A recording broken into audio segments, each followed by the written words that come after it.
Okay, let's unpack this. We're doing a deep dive today into the source material you shared. Right. Specifically, William Boericke's Homeopathic Materia Medica, Yep.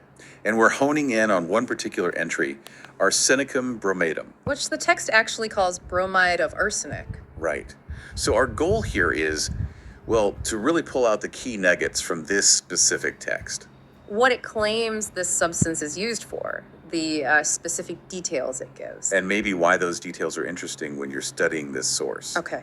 So, what jumps out immediately, I think, is how Boericke frames it. Yeah, it's not just a list of symptoms. It starts by calling it, what was it? A great antisoric and antisyphilitic remedy. Which, for anyone familiar with this tradition, those terms, sora, syphilis, they're foundational concepts. Exactly. They refer to these deep, chronic disease states within that system. So the text is immediately positioning this as something addressing, well, fundamental issues. Absolutely. And then right after that big claim, it lists this incredibly broad range of conditions. Yeah, the condition, it says Arsenicum bromatum greatly influences. It's quite a list. It really is. Everything from herpetic eruptions. Skin issues, yeah. Yeah. And syphilitic excrescences. Right. Through to glandular tumors, indurations like hardened tissues. And then it jumps to really serious conditions.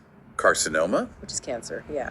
And locomotor ataxia that affects coordination, nerve damage usually. it's a remarkably diverse list, isn't it? Definitely. And it also throws in obstinate intermittence. Fevers, maybe. Things that come and go stubbornly. Possibly. And then very specifically highlighted diabetes. Right. So you have skin issues, tumors, neurological problems, and metabolic conditions like diabetes all listed together. All under the influence of this one substance, according to Boericke's text. It's not just, related complaints. It seems to span multiple body systems. So you get this sweeping overview first, but then it does drill down into specifics, especially for the face. It gets quite precise there. For acne rosacea, it mentions violet papules on nose, very specific color and location. And it adds that detail.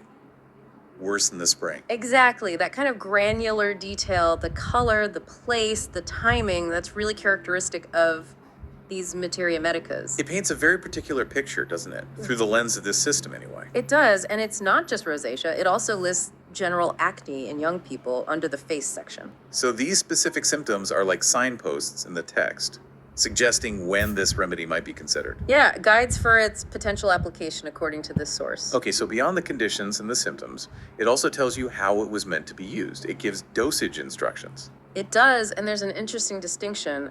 The general advice is for the tincture form, Right. taking 2 to 4 drops daily in water. But then it singles out diabetes again, doesn't it? Yes, exactly. For diabetes, it specifies a different dose, 3 drops 3 times a day. Also in water, a glass of water. Right. Which shows that, within this text's logic, the intended use could change depending on the specific target condition. So if you just look at this one entry in Boericke, you're presented with Arsenicum bromatum as potentially influencing this huge spectrum, Yeah, from very specific skin things like those violet papule. all the way to major systemic issues, diabetes, carcinoma, locomotor ataxia. And with different dosage instructions provided for different situations. So it leaves you, the reader of this text, with a pretty interesting thought, I think. Well, when you encounter a single source like this, linking one substance to such a diverse, almost unrelated seeming list of conditions, And doing it with such specific details on symptoms and dosage. what does that tell you? What does it suggest about how illness and remedies were structured or viewed within this specific historical system? Yeah, how does studying these kinds of detailed, specialized texts shape your understanding of different approaches to health? It's quite something to consider.